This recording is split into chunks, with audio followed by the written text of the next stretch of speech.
From the Woodshed, a casual conversation with Chase Morrill and Ryan Eldridge from Kennebec Cabin Company, the team that inspired the hit show Maine Cabin Masters. From the Woodshed is brought to you by Nelma, see the stamp, trust the quality. By Hero Media Arts, connecting small business with new customers. And by Hammond Lumber, your building project partner. Now, from the Woodshed Studios at KCC headquarters in Manchester, Maine, it's Chase and Ryan. From the Woodshed, I'm Chase Morrill. With me, as always, Ryan Eldridge. Hey, everybody. And Maggie Morrill. Hi. We're here to talk about all things Maine, all things cabins, all things Maine cabin related. And today we're here to talk about beer. Not Maggie. She's not over 21 yet. Right. She could be in the same room, though, That's right. We're being joined by Jenn and Devin Smith from Baxter Brewing Company, proud sponsors of the podcast. So it'll be fun to talk with them and see what's new. You can find more about us at KennebecCabinCompany.com, MaineCabinMasters.com, our Facebook, Instagram, YouTube page. Check out our online store at ShopKennebecCabinCompany.com for great merchandise. We always want to thank our sponsors, Nelma, Nelma.org, EasternWhitePine.org, SprucePineFur.org, Hero Media Arts, and Hammond Lumber Company, the official building material supplier of KCC. Another good reading of the intro. Would you say, Maggie? Sure. Well, so what have you been up to? I saw some ribbons. I had a horse show yesterday. It was pretty good. First one of the season. Nice. It was really hot. And Where was it at? Hollis. Hollis. They were spent by the end of it. Did you bring the new camper? No, we're bringing that this weekend. It was just a day show, but we met them at Urban Elements for dinner. Oh, nice. How was it? It was delicious, as always. Shout out to Urban Elements. Our friend Gary and Mackenzie own it down in Topsom. Top Yes. notch. So we were coming back from Boston, and they were coming back for the horse show. We met there, and Eva was just like, Yeah, I mean, done. So I never realized the emotional commitment it is for these girls. Like, it's a lot. I mean, you and I, like, we've worked before, and, like, sometimes when you're doing, like, stuff like the emotions are involved, like, Yeah. it takes it out of you. yeah, it's a lot of work, and then you have to go and, like, actually try in front of a bunch of people. So I went to my first horse show last year in Skowhegan, and it was like, I had no idea what it was like, but it was intense. Yeah, and this year, Maggie is also not competing, but she's also leading. Yeah, I'm helping. We lost another one person that was helping a lot, so I'm taking one of those roles. I can see that. Yeah. Executive producer, leader of the horse show. Which is harder, us or horses? That's a good question. But like the horse show we went to, it was so wild to see. Like we pulled in, and there people were like camping out, like there for the weekend, and there was all this stuff going on, and there was vendors. Like I just loved how people are into their own thing. Like I mean, people are committed to that. You know, it's no different. I was telling Ash, like it's kind of like us and like me and my fish concerts, like but in the same idea, like we revolve, like it's what we do for fun, and like. You go there, like, there's a lot of similarities. Hopefully less stress for you at fish show. Way less stress. How am I going to get home? That's about it. Can I find my tent later? Right. So how many horse shows are lined up? Is it like the circuit or just... So there's, like, different, like, organizations. So there's one days, which are at, like, 2 places. And then there's, like, the usual ones in Skowhegan, which are 3 days. And then there's a few, like, bigger ones scattered around, but like usually it's just Skowhegan, which are the big ones around here. But then in that one day, so what do you call them when like each class? Yeah, there's like a class is like, but there's like where you go in and you. There's like 50 classes. At we were there least one 50, day. Yeah. So I mean, they cram a lot in one day. Yep. Yeah, it's a commitment. Yeah. Can you guys? Will you ever go out of state? There are a few out of Bigger state. ones. We haven't been to one yet. Because you guys have a cousin that like her whole career's horses, right? Yeah. Yes. Couple cousins. Yep. Down in Florida. Whole new world. Yes. Horses. I'll stick with the hammer. But yeah, things are good. You know, progress. Making progress. Film crew's back. They brought the black flies with them. Yeah, it's nasty. It's still not that warm out though. Like today, for a minute, it was hot out, and then I was cold when I came up here. Put on my vest. Yeah, we just need the warm weather. It'll come. I'll be complaining about the warm weather before you know it. Kind of the way it goes. We'll be sitting up in here, air conditioner running. Oh yeah, dying up Oh, here. it gets so hot up here. So hot. Drinking some cold Baxter beer. I know another in-person guest. That's exciting. Yes, it is exciting. Things seem to be going kind of like in the right direction. You guys are in school Yep. a couple of days a week, 40? I still go 2 or 3 days 2 or a 3 week. days a week. Fletcher's the only one that still has to go. Yep. He had it the worst, didn't he? Nori just got shut down today because there was a close contact so she's out for 10 days. Darn. Hopefully they can just make it to the end and, So when do kids start getting vaccinated? 12 to 15 is supposed to be approved this week, and then if The rest afterwards. then if we're doing that, we have a clinic at the school. Don't get your hammer armed because it takes it out of you. Or your horse. No, which one are you going to get if you have a horse show? I'll take it right in the middle of my back, please. right on the buttocks. We got ours. I mean, Ashley was really sick, and my arm hurt for quite a long time. Yeah, takes it out of you. Small price to pay. Exactly. But yeah, we will be right back with our guests, Jenn and Devin from Baxter Brewing Company. And we're going to take a short break, too, and we got a promotional video from our friends at Hero Media Arts. This week it's Pat Heavner from Friendship Lobster Treats. What do you think a lobster treat is? Watch this video and find out.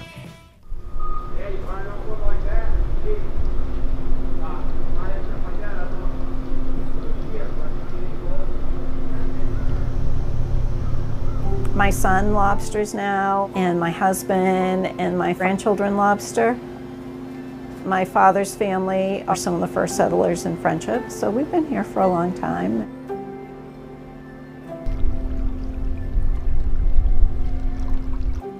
In 2012, price of lobster was really low that summer, and so we were looking for different ways to market Maine lobster.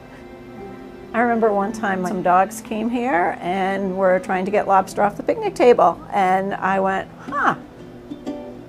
I just started looking at a basic dog treat recipe and trying to work with it, and I needed to be able to manage the dough. And you know, people will say, I didn't know dogs like lobster. I really don't have dogs, turn them down. In the beginning, I had to go knocking on doors, but probably the best thing I did was I became a vendor at the Rockland Farmers Market, and I learned a lot from the other vendors. I learned a lot from the people bringing their dogs. Everybody has just been helpful and fun about the whole process. It's been really good.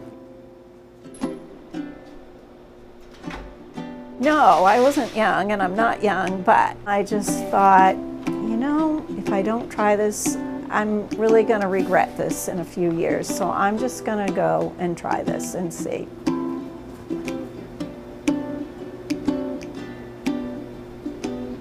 Yeah, it's great, and I hope it represents Maine, you know, and the lobstering industry.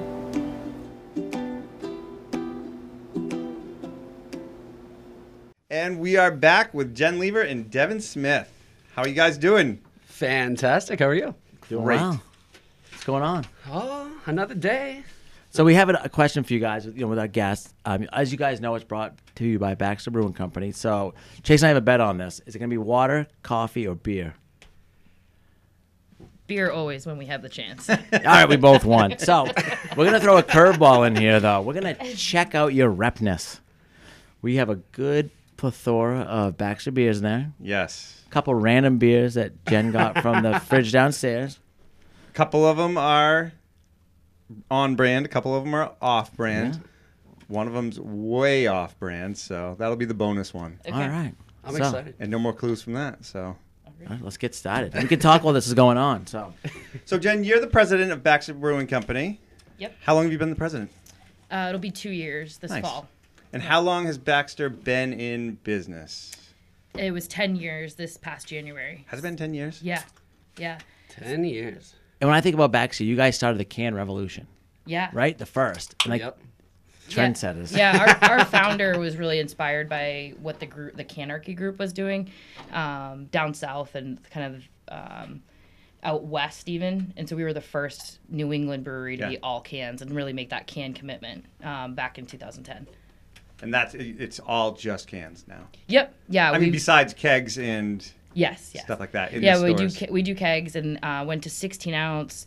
We had some printed 16 ounce like in the earlier years, and then in 2017 started doing printed labels on 16 ounce, and then last year released our first 19.2 ounce. I was gonna say we were drinking one last week that was Big. much bigger. Yeah. So we're still exploring within the can sizes, and we're sticking with aluminum for the time being. Now, why 19.2? So single serves, I think more so our canning line. Instead of like a 25 ounce, our canning line won't fit that. A lot of stores nowadays are doing single serves in the craft beer industry. I know a lot of people think like natties and stuff like that, but now it's starting to be more of a local craft scene. Go in and, you know, experiment, see if you like it, and buy a single can instead of a 12 pack or a 4 pack. So yeah. Yeah, The 19.2, like the body, it's about the thickness of the girth of the can. Yeah. So when they punch the aluminums at like Ball or any of your can manufacturers, the highest they can pull up the sidewall body is to the 19.2 and ensure a seam. So a lot of people are like, why don't you just give us 20 ounce? It's like, well, because Ball won't manufacture 20 ounce and stand by the seam. And so by keeping the same body size and not going to like the skinny bodies like the Trulies and White Claws, it makes it a lot easier on the retailer for the single serve, what Devin's talking about. So he's going in as a sales rep and pitching our lagers that are in the 19.2s, like instead of a Natty Daddy on the way home, pick up a Lager Road. You know, it's showing the folks that really love the big regional breweries and nationwide breweries that we've got a good craft option that's 3.9%. It's not going to knock your socks off in any of the bad ways, and you can have one and get about only your the good day. ways. It's interesting to look at it from that standpoint. Like, you know, you don't think about like the can's strength. Right. It's all in a real retail space. So here's our first one. I'm excited. Yes, I got faith in you guys. You're throwing me for a loop, aren't you? This has been one of our Chase and I's favorite. We drank this for many podcasts. Coastal Haze. Oh, we nailed it. Cheers. Now I can have a drink with you guys. Tell us more about the Coastal Haze. So Coastal Haze was actually a beer that we released in 2016. It was a Hefeweizen at that point, and we loved the name so much that we kept the trademark going. And we felt like there was going to be a time and space to re-release that name. And a hazy IPA, we had done a lot of different hazy IPAs for limited releases throughout the years, Bootleg Fireworks, Go For It. And it was really what we needed to round out our lineup and show the fans that we can do stowaway and give you that big bang for your buck, but we also can play within the low to no bitterness field of hazy IPAs. And we really spent most of 2020 developing and fine-tuning what we really wanted this to be. We knew what we wanted the can to look like. We knew we wanted purple to round out our year-round lineup. And actually, Devin got a photo, and I don't even remember where it came from, but that inspired our design team to come out with the orange hues through the water and through the sky. And so, yeah, he was actually a big inspiration on this particular can, but we love it. Like, our whole team across the board just loves when we had that first truckload of these cans show up. Everybody was very just smooth. Yeah, they were just over the moon of how it came out. It's my new favorite beer that we make. And it's 5.9% alcohol. More bang for your buck. I'm so intrigued by like the artwork on the. I mean, it's really good artwork on cans now. Like you go into a store and it's like, and that's part of what people base their their purchase on, don't you think? Like, absolutely. I mean, the consumer wants to be attracted to a can, try something new. I think that purple definitely pops in the doors and the stores. Yeah. But there's a lot of state regulations about labels, right? I mean, it has to be approved by the state. I don't know who exactly, but yeah. So their state has to approve it if it's going to be like a Maine only release. That process is a bit easier. There's a bit more leeway.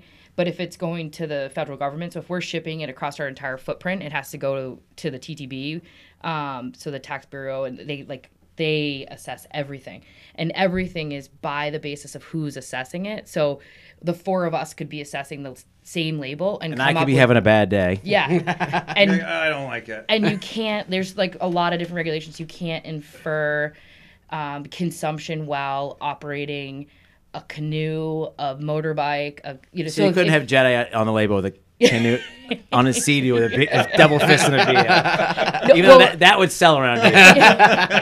It's never happened before. Even on the can blurbs, you can't say like take a sip and enjoy the ride, even if you're not referencing where the ride is. It's a lot of you don't know until you don't know. Like we'll get stipulations back and like, well, learn the hard way. So the state process is fairly quick.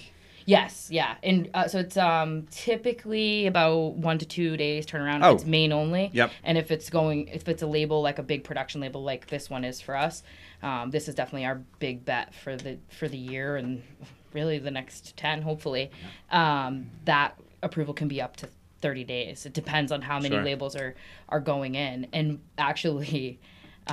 In 2020, with so many breweries that had never canned before entering into the can market, the processing times got delayed incredibly because they just were inundated with all of these new folks that had never submitted labels before, and a lot of adjustments and errors and things.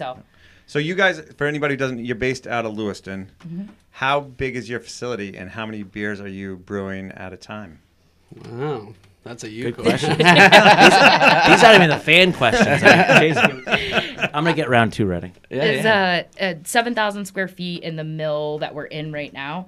And that includes our pub space and you're still in the original spot, you guys, down in the Bates Mill complex. Yep. And we've expanded beyond where we were to the next kind of segment of the building. That's where our pub is, and that was just opened in 2018, November of 2018. And so it's been an interesting first couple of years. But and then it brews at a time. If we're brewing on our 30-barrel system and our 7-barrel system, there's only ever at maximum 2 beers being brewed at the same time.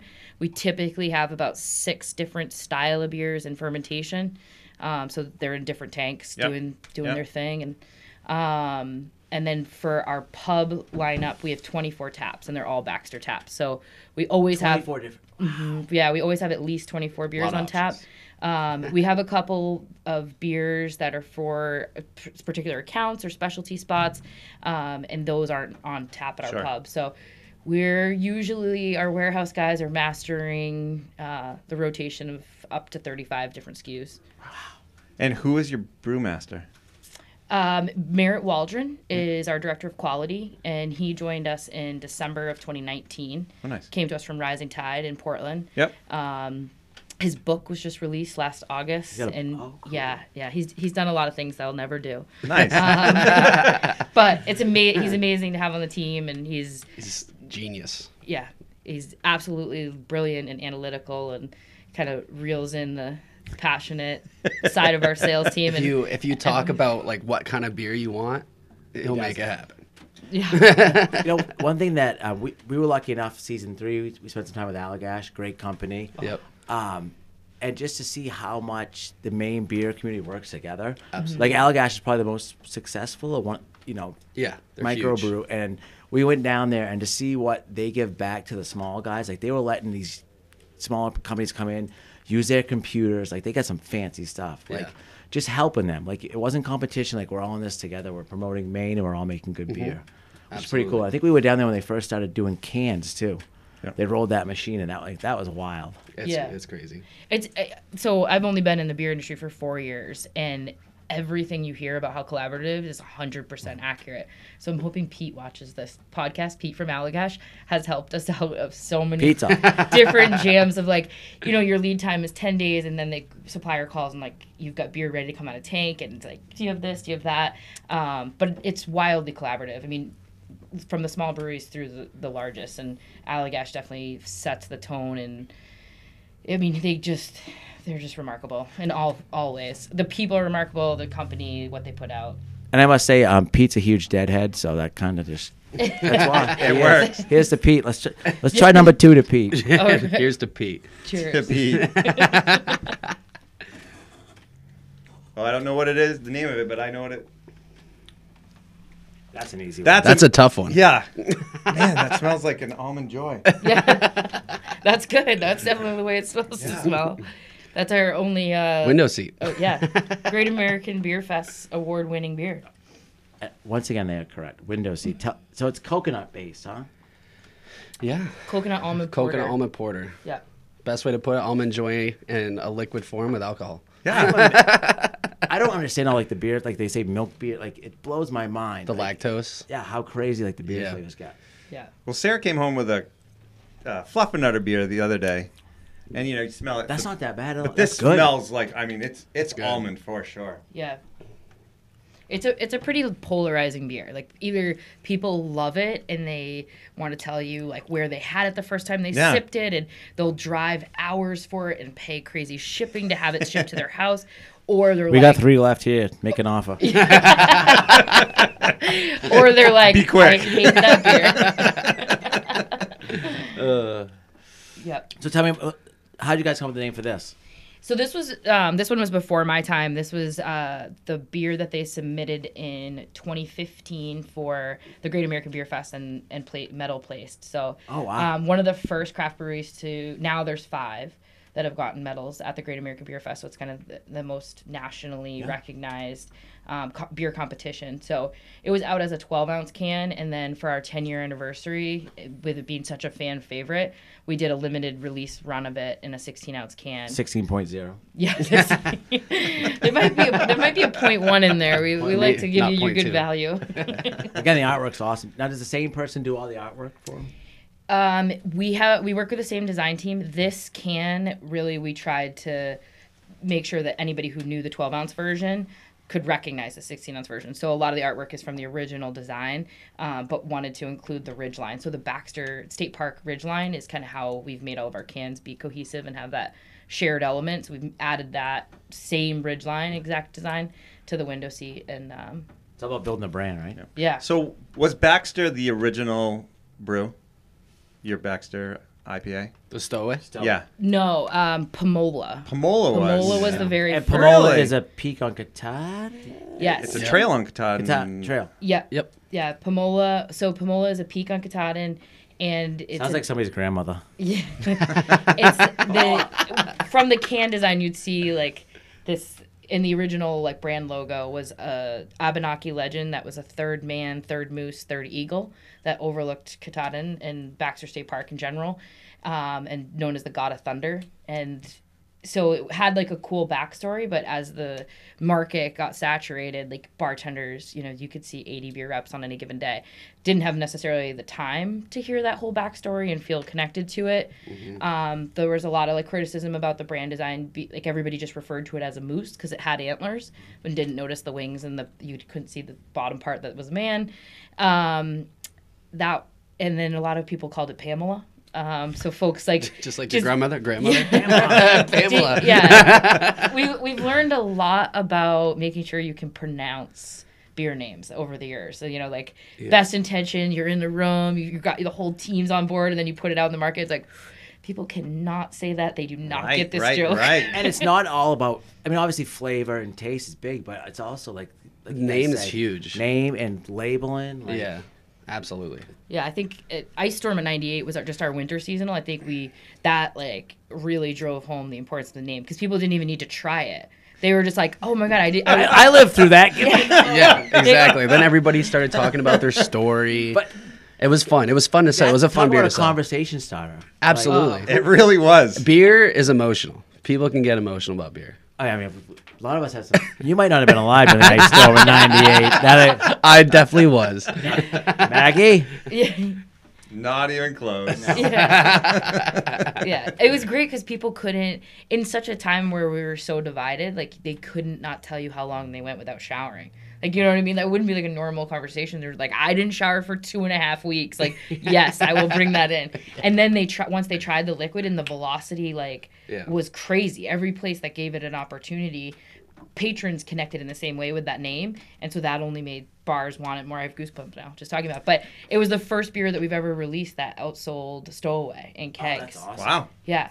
Do you have an So- Ice Storm? I have a good Ice Storm '98 story. I got to tell. Let's hear it. Let's hear it. Do you have I one? gotta interrupt for a second. We need to speed up the beer. Okay. interval Okay. time. I'm gonna tell my story. We're gonna run round out of three. time quickly. So Ice Storm '98. I was going to UMaine Farmington, and we decided to right before it was a break time. So I went out to Colorado with my brother and 3 buddies. We loaded the car up, went skiing. And we stayed out there for 3 weeks. Well, during that time, the ice storm started, and we could care less. There's no cell phones back then. We were out there. My dad had our dogs, my brother's dog. We come back like almost a month later, and my apartment in Farmington, the pipes had frozen. Like my bed was on the floor, like 4 inches of ice. I had to bring like an ice spray. I'll never forget that landlord coming up from Massachusetts. Like he reamed me out so like it was bad. Like I deserved it. But like we What totally, did you do? We were in Colorado skiing for like, and my dad. Oh, you weren't there? No, we left it. It came back to that, and like the whole place blew up. And then my dad's house was a mess. Like, Oh, but I no. timed it perfectly. Timing is everything. Timing is everything. Yeah. So how far is Baxter distributed across the country? So we do the whole state of Maine, Yep. New Hampshire, Massachusetts, and Pennsylvania Nice. at the moment. Are there any like odd little, spots where it's like crazy popular that you wouldn't expect? The Woodshed. The Woodshed.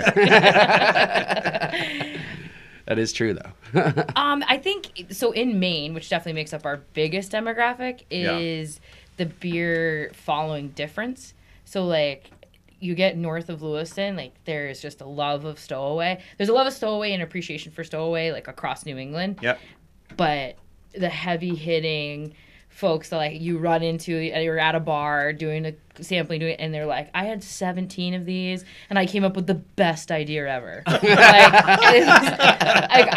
have an Airbnb, and I had some folks like drinking one of our beers out on my deck. They had no idea that I was the president of Baxter, and they were like, one time we had a Baxter variety pack and we roasted grapes on a fire up at Katahdin, and they like went through this whole thing, and we're still sitting there thinking it was genius, and they weren't that many beers in. I was like, that is amazing how much you love it. But in southern Maine, staycation land is huge. That's like really, really big for us. I think the name really resonates, the style. There's a really high concentration of a lot of craft breweries down in that area too. The competitions are crazy. Yeah, so to establish ourselves as a really good, reliable, in-stock, well-priced, economically friendly lager that gave folks the options to put a local lager on that you're not going to convert every Coors and Mick Ultra and Bud Light drinker out in the world, but if you can migrate some of them that are here for tourism and they want the Maine craft scene, but they just want something light that they can drink all day. Sure. That's been really good. And then the relationship we have down in Weymouth, Mass, with the Free Jacks. That's the new New England rugby team, professional What rugby. the hell is a free Yeah. jack? Yeah, so it's like this right, rumbling. My producer's looking at of, me. Try number 3. Yeah, sorry. You have 5 minutes if we're staying on The schedule. free jacks, they like their backs. Yeah, well, That's awesome. rugby players like beer Oh God, a lot. Rugby player. I lived at a rugby. I won't tell my stories, but rugby players are crazy. They're crazy. Crazy. It's a tough sport. Do you know what this is? That can be a good answer. That's not ours. No, it's not. Don't Yes! kill me. I'm so proud of you guys. This is fat Baby orange kittens? cat baby kittens. Wow. You could have given me 1 million guesses, and I wouldn't have guessed That was Does sent- it taste? Does that it was taste like an orange sent to cat? us by a fan of Yeah. the show, What Nice. state is it from? or maybe dropped off by a fan. You might have to. I'm at that point now in my life. I have to put. I need readers. It's so bad. 6.5. Cool label. Hazy New England A style. lot of cats. Lot of cats. My brother would like this. He has more cats than humans in his house. He's a cat guy. I make fun of it a lot. 12%. Oh, 12% beer project. It doesn't say the brewery. I don't know. Or the state. We'll look it up. I'm sure someone on the chat during the tell us where it's from. Canned on March 22nd. It's fresh. Fresh as heck. Yeah. Big fat baby kittens. Love it. That's hysterical. How is good. it? It's It's good. It's good. It's good. So how often do you guys try other beers? Like I know you guys are loyal to Baxter. And I mean, a lot. I like beer. you got to size up the competition, right? Absolutely. I mean, there's just so much great beer in the state. It's hard not to. And like you said, we all kind of work together. It's fun to try some unique stuff. Yeah. Yeah, I mean, I think I might drink more of other people's beers than I drink of Baxter. Just to see what's out there, like what are the trends doing. I mean, it's hard we're not fortune tellers, so trying to guess like where people want to go stylistically and ABV and. Well, what's your favorite style? Do you have a favorite style? I like lagers. Yep. And I like low IBU, easy drinking IPAs. Kind of like Coastal Haze. Session beers? Session beers, yeah. Whoa! Are those low key session beers? I'm not one for the maltiness, the dryness. Kind of veers me off. But I love a nice, easy drinking lager, and I love an easy drinking IPA. Yep. Not too high in ABV. That's what I usually gravitate towards. Nice. If I have to like do stuff all day, if it's like a Saturday and I'm being productive, a light lager, like Lager Road, that style all day. But if I'm gonna have like a beer with dinner, I'm definitely going like a stout porter route and not like the pastry stout. But what's a pastry stout? It's like chocolate ganache. Oh, gotcha. High sugar. Fluffernutter. Fluffernutter? Yeah. Like coconut almond. Yeah. Got it.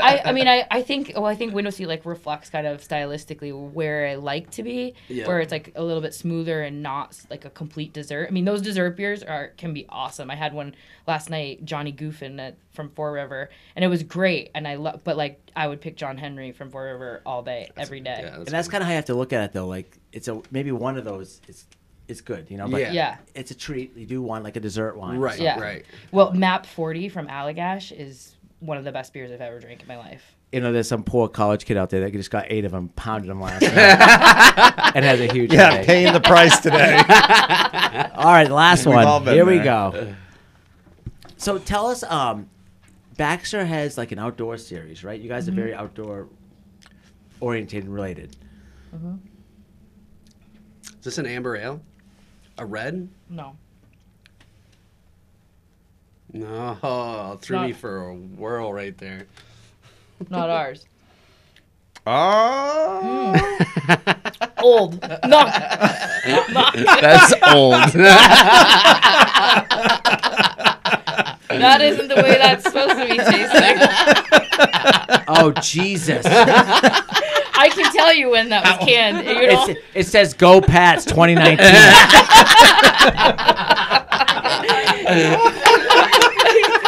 Man, you guys are good. This is actually like an unintentional plug That's hilarious. because a lot of breweries can't like date code.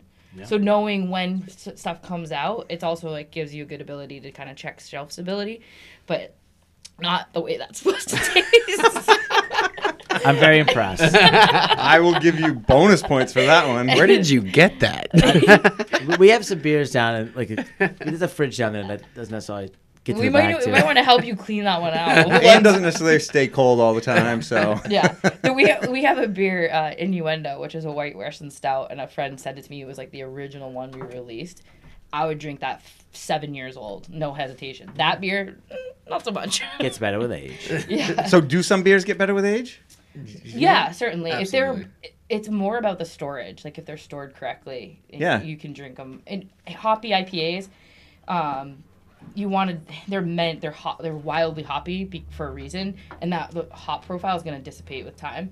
So you want to drink those as fresh as you can. But lagers, if kept in the like dry, cool place, it's pretty safe. Not our fridge. Yeah. No. Yeah. And then stouts and like barrel-aged stuff. Barrel-aged stouts. Yeah. Are Yeah. huge. Yeah. Got anything new coming up? Yes. Says a friend. We've got a couple new ones. We're really excited about the State Park series that we had. We started last year with just one. This year we've got Colonial Pemaquid coming as the first release of that series. Actually, Ashley weighed in on the label because we know you guys got married. We got married in Pemaquid. Yeah, so she helped with the colorway, and 70% of grocery store audience is female buyers, so we like to weigh in on our If Ashley will buy it, and she is a good tester. That was very smart of you. Yeah, That's funny. And then in a couple weeks, we're bringing to life in a special way a new beer that'll be available for Woodshed only patrons. Nice. Yes, a collaboration of Right sorts. downstairs. Yes. That's exciting. Yeah. Very excited I'm not. for that I'm not one. good at being evasive when I'm excited, but Build the suspense. Build the suspense. yeah. Yeah, we started working together a couple months ago. We're really excited about the future. Like, we got a lot of stuff going on here, and that beer, and then with the outside area, there's a lot going on. So it's gonna be fun. Yeah. Yeah. And then we got something else coming up that no one knows about. I need a drum roll for this. It's the Rock the Dock concert series. You guys are a big part of that. It's gonna be 5 shows coming up. We have music Thursday, Friday, Saturday, Sunday, but this is 5 special shows. There'll be ticketed events. There'll be Baxter Brewing flowing everywhere, and it's gonna be a lot of fun. So stay tuned to our social media outlets for that. And yeah, we're looking forward to have a fun summer with you guys. It's going to be a great summer. It is. It is. Cheers to that. Yeah. Absolutely. And cheers to you guys doing so well on your test. That was amazing. It looks like we're ready to play You a threw little me for a beer pong. loop for that last one, but that's about it. That was my bad, and you guys crushed it. Do we have any questions? You already asked them all. Perfect. We're doing good on time. So, Professional. yeah. Yes. Thank you guys for joining us. Thank you for being a part of everything we're doing and sponsoring it. And Thanks for helping Yeah. us out. And, having a great summer. It's going to be awesome. Yeah, check out our social media at Baxter.com. BaxterBrewing.com. Yep. BaxterBrewing.com and ours, and you'll see what the headline's going to be, the performers, and what else is going on. yeah. Awesome. Thank you, guys. Cheers. Cheers. Thank you.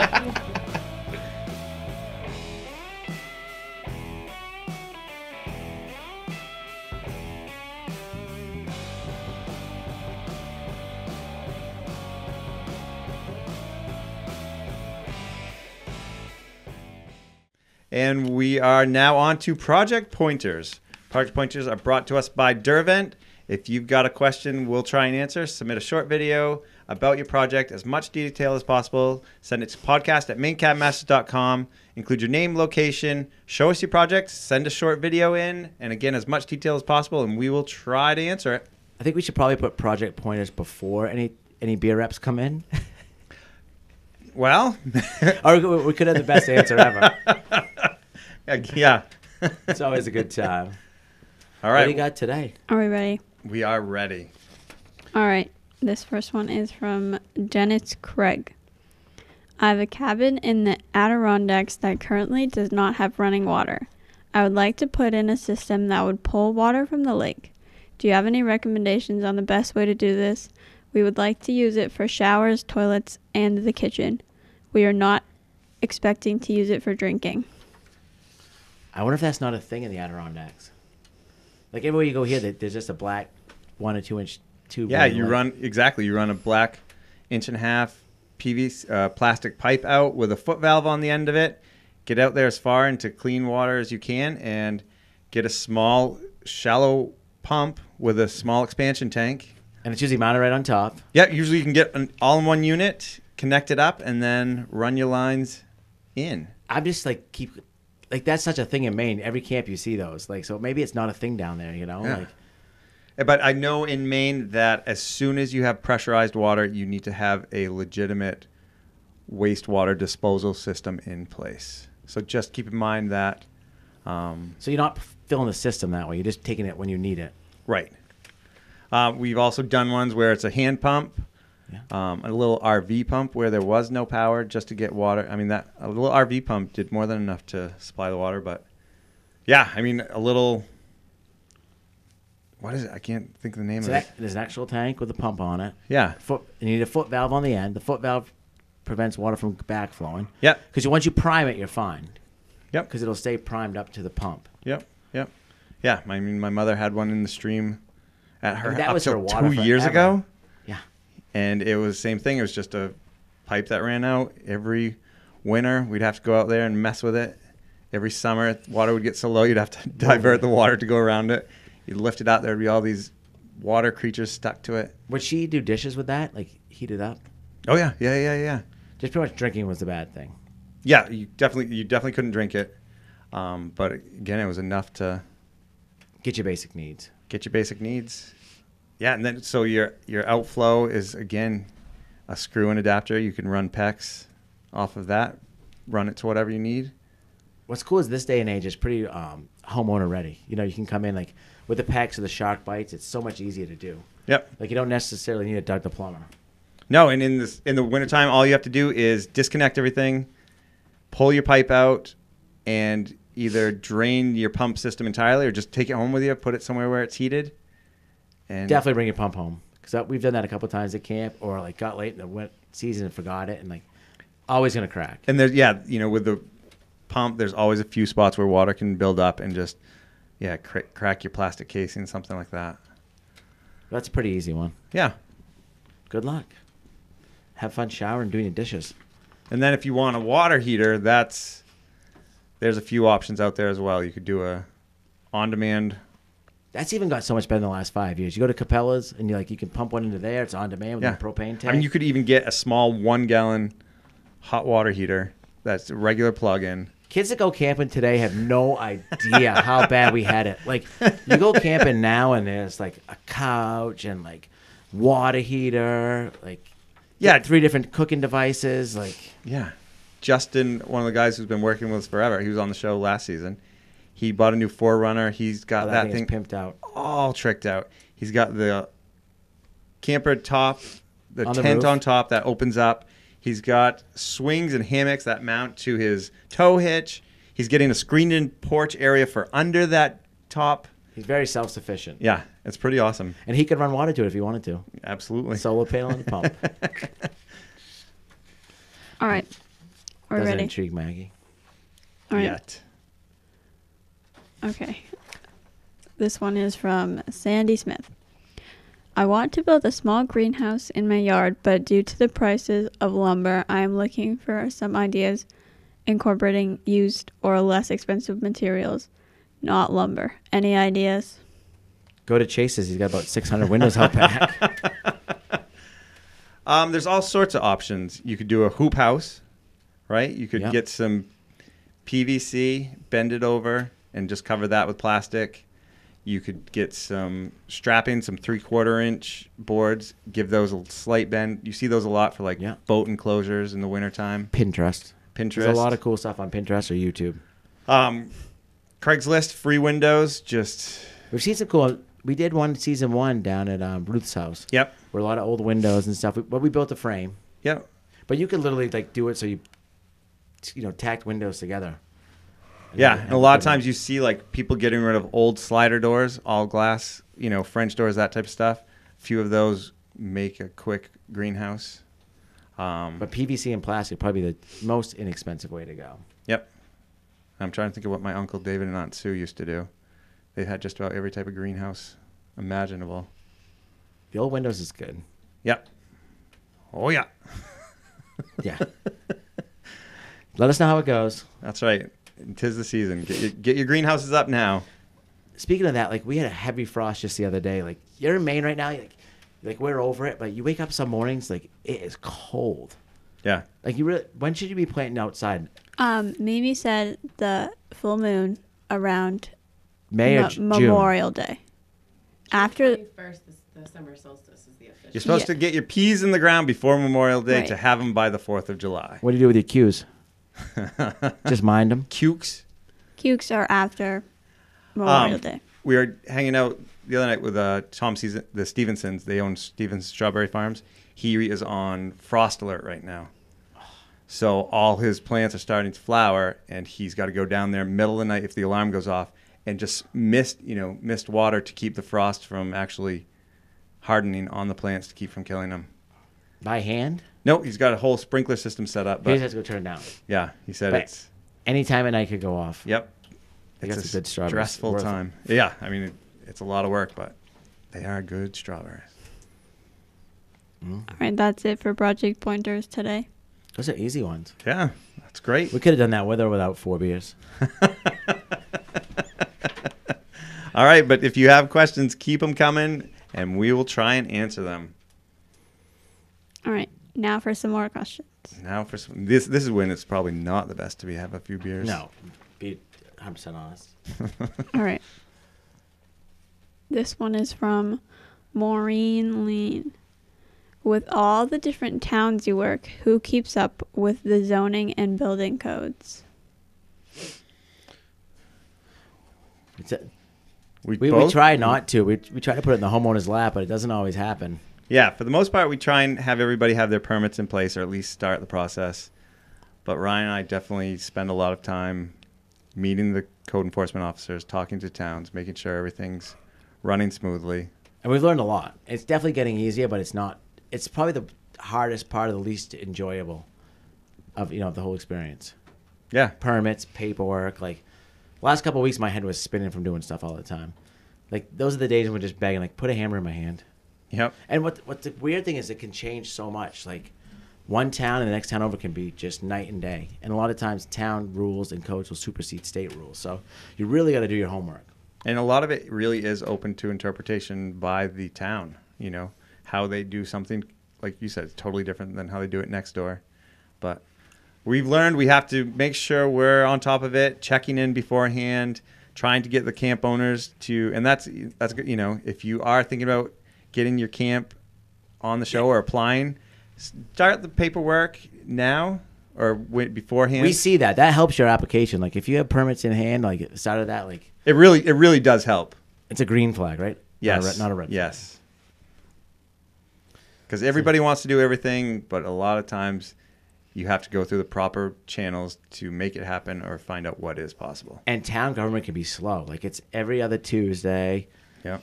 And then something comes up. Like, I've been, and now things are so busy. Like, I've tried to get on, and there's not even spots left. So I mean, you can get a project pushed out months. Absolutely. Yeah, do your homework. All right. This question is from Judy Epich. How is it decided your method of transport to a new camp you will work on? Oh, that's a good question. It's a Chase question. Ash and I are just waiting for him. We definitely try and get creative when possible. Our producers do a great job of, come up with great ideas, and then what is realistic and possible, it kind of gets narrowed down. And it depends on how busy we are. Depends how busy we are, time of year. Usually the first couple camps of the year, we have time to prep up, like they're thinking about fun ideas. But in the middle of the season when we're cranking, it's like we don't have, show up, walk in, or show up in a truck. Yeah, but at least, try and do one fun one, at least every grouping. I have two dream ones. Skydive in. We're tandem, like you and I just come down attached to somebody, and Ashley's just like, or like come out of the water in scuba gear. Like, we didn't have to scuba gear, but just walk out. But they said that the conversations underwater wouldn't play too well. But they get subtitled. No worse than Gus talking on the show. Right, Gus has been talking a lot. But yeah, if you have any good ideas for arrivals, let us know. Mom suggested hot air balloon last night. Oh, that'd be a good one. We saw 2 hot air balloons last night coming back from Topsom. And it was like 7:30 at night, and they were still pretty high up in the air. It's like... And they have no... Yeah, what do you do when it gets dark out? Just hope. Turn the gas off, right? And it was pretty high up and pretty cold. I was like, there's probably some poor mom stuck up in one of those balloons. And isn't there a chase vehicle behind them? Yes. Yeah. Okay, hot air balloon. I like that one. Let's do it. Yeah. Skydive, hot air balloons. Skydiving would be a hard one. Sounds fun. I'll do it. Okay. Helicopter was awesome. What was your favorite? Helicopter. I really liked the helicopter. The plane was pretty awesome too. Yep. I was scared at the helicopter. After we got going like a couple miles, and I realized how the rotor thing worked, and like... Yeah. But it was definitely wild. It was bumpy. Airboat would be fun. So I was talking to Kemp one day. I had this stupid idea. I was like, can we pick up Chase someday in like a monster truck and just have it be a camp we know we're going to demolish and just have Ashley and I run right through it? How awesome would that be? Like, what's that Maine lobster truck? The claw, like the yeah. And just run it right over. That would be so awesome. That would be a fun one. So yeah, we're still dreaming about arrivals. Yep. We try our best. Good question. We ended on that one? Yes. Fantastic. Good questions. Thank you. Keep them coming. Keep them coming. Podcast at maincabinmasters.com. Yeah. And now for some cool new merchandise. Yeah, and 'tis the season. We have some new bat boxes available now. These bat boxes are a design that we came up with. That's heavy duty. something That's weird on the nice. back of that. And it's just polyurethane. It's a bunch of scraps of material, eastern white pine, that from job sites that I've got around. Built these. They've got they've got screening in them. At least one coat of poly. Nope. One coat. One coat. Some of them. Some of them. The bat is actually from the front of the Chris Craft boat that I cool. used for the boat bar. So more of that's still going into use. You can get these online, and coming soon are going to be Robin boxes. plans, so you can build your own. Cool. Yeah. This So- one has writing on it. Yep. Some of them are to-do lists. They really are just pieces of scrap wood, but it's all eastern white pine. You can leave it natural, treat it whatever you like, but it's a good way to encourage bats not to live in your house, and also to encourage bats to help keep away the insects. Isn't it like a crazy number they say can live in something like that? Yeah. Like 100? Yeah. A lot of bats can live in one bat house, Yeah, no thanks. and they are out. You don't like bats? I like bats. They eat insects. Yep. And then we also have this great map of Cobsey Lake that was made by... Sam Merriam from Great Northern Docks. Yeah. So Sam's one of the owners of the brothers. It's a pen and ink design, and we've got copies we'll have copies available for sale, and part of the proceeds are going to what did we decide? The Capitol Clubhouse. Capitol Clubs, yep. Eric Morrill Memorial Fund. Yeah, so it's a local nonprofit that we're kind of collaborating with. We've worked with them in the past. So part of the proceeds from each sale will go to that, and it's a beautiful, yeah. And Sam, like I said, is one of the owners of Great Northern Docks, and he's done those for a lot of lakes down that way, and he wanted to reach out to us, and he does them all just because he enjoys it, and it's really in the old style, and he just asked that what we charge goes to a charity, so it's a great win for everybody. And it's kind of like the old school maps. Yeah. Maybe we'll even frame some up in some beautiful pieces of eastern white pine. Very talented. What we have left over from the bat boxes. Nothing goes to waste with our eastern white pine. Cool. We're flying right along. Trivia. Last week's. What was last? I always forget what last week's I will question never. was. All right. It was, how many quills does an adult porcupine have? Oh, yeah. A, 300, B, 3,000, C, 30,000. I said B. I'm going to say C, because we just paid to have about 3,000 taken out of Charlie. The correct answer is C, 30,000. I would know. It's That's about a lot. 75 cents a quill to remove them. Yikes. It's been a while, though, knock on wood. Porcupines, they're kind of cute when you see them for a second, and then you realize, people hate porcupines. All the damage they do, they do damage to crops and animals. But I mean, they're cute. They're slow moving. Right? But yes, they definitely kill trees. And I mean, besides the quills. Deadly. Deadly. Add to the list of Maine's deadliest creatures. All right. So, yeah, congratulations to The winner we're going to announce in the podcast. In the chat room. So, Okay. this week's question. This week's question is, in what Portland church was the Maine Constitution drafted? Now, if you had said what church in Boston, I would have known the answer. Straight off the Freedom Trail. Straight off the Freedom Trail. I didn't know Portland had its own constitution, Maine. Oh, I would have said the Jameson Tavern in Freeport. Well, that's clearly not right. Nope. I would have said somewhere in the old port. Clearly not right. So if you know the answer, be the first person to send an email to podcast@mainecabinmasters.com. And on the broadcast in the chat room next week, we will talk about it and announce the winner. The Jason's still thinking. Yeah, the church where the Constitution was drafted or signed. The Portland church where the Maine Constitution was drafted. Good question. Good question. So you think you know Maine? Sometimes. Well, I want to thank our guests today, Jenn and Devin from Baxter Brewing Company. Good job on your test, guys. Yeah, thank you to everybody, and thank you to our sponsors, Nelma, Hero Media Arts, Hammond Lumber Company. Thank you, Ryan. Thank you, Maggie. From the Woodshed, we'll be talking to you.